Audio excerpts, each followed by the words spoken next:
While many segments of agriculture were having a relatively strong year, the pork industry got pounded in 2023. Feed prices were high, demand was down. Several major pork producers closed sow farms.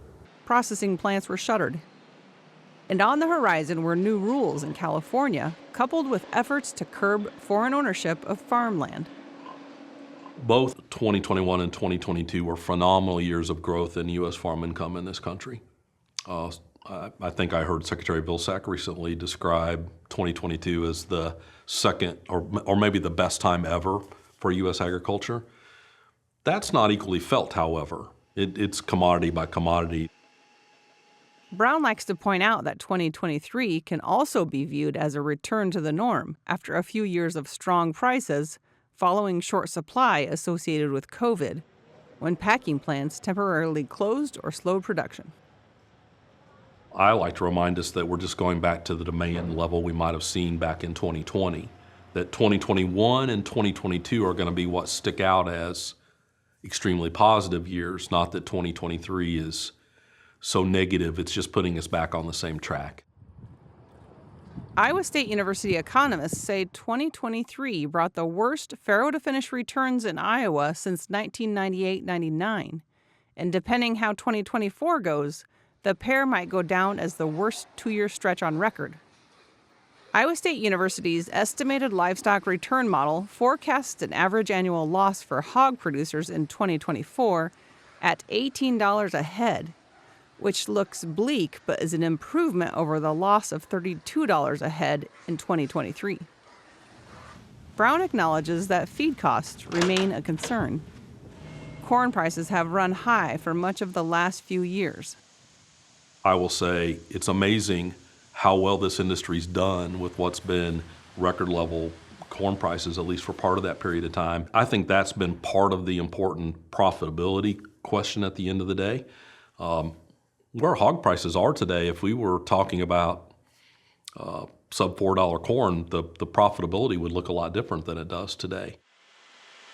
Although exports have offered some hope to farmers, sales to other countries have slipped back to levels seen before China's African swine fever outbreak that struck between 2018 and 2021. Brown says adding more markets in places like Central America could help reduce the reliance on major players like China. In past decades, when more independent producers were raising hogs, Brown says experts would have expected a more traditional pork cycle, 2 years up and 2 years down. If feed costs were to go up, what did the industry do? You would have folks who would not produce at 100% of the capacity they might have had at the time. When you think about where the industry is today, by and large, it's characterized by a lot of very large confinement operations that have huge capital outlays in those facilities. So I often say we're becoming much less responsive in the short run to things like higher feed cost, because if I'm operating one of those confinement operations, I have no choice but to be at 100% efficiency. USDA data backs that up, as the December 2023 snapshot of the national hog inventory sits at 74.9 million, the fourth largest since 1963. Even when sows are culled, those cuts are offset by a typical sow having more piglets every year. The number of piglets per sow per year shifted from 18.2 in 2007 to 21.8 in 2022. Bank accounts might dip further into the red if producers undertake sow building renovations to comply with California's Proposition 12. The new rules, which went into effect at the beginning of the year, dictate that sows must have a certain amount of floor space if their offspring are to be marketed in the Golden State.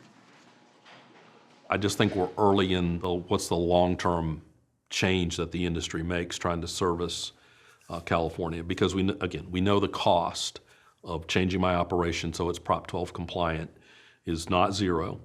I think we're going to have operations continue to grapple with that.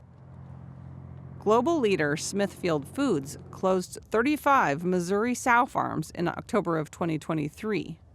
Officials said many of the buildings were older. They say they are maximizing efficiency during a period of challenging market conditions. Local officials in northern Missouri, where many of the facilities were closed, saw the immediate impact in jobs being relocated or eliminated. Ag in general is our largest economic driver, and when we're looking at livestock crops, specifically here in Mercer County, it is pork production, and so they are our largest employer, almost 5 out of 10 directly, and another 4 out of 10 indirectly. Amid all of this, states like Missouri are looking at banning or tightening foreign ownership of land beyond the current limits. Residents of counties like Mercer understand the concerns the state legislature is trying to tackle, but also hope to avoid additional closures by Smithfield Foods, whose parent company, WH Group, is a publicly traded company based in Hong Kong. Obviously, it would be a big impact here. There's tens of thousands of acres in Mercer County that are owned through Smithfield. The exact language has gone through several iterations, so we'll have to see what ultimately it would be. I'd be surprised if there was a total foreign ban, and we tend to go with property rights, but we'll have to see. Easter remains optimistic while recognizing the complexity of the debate.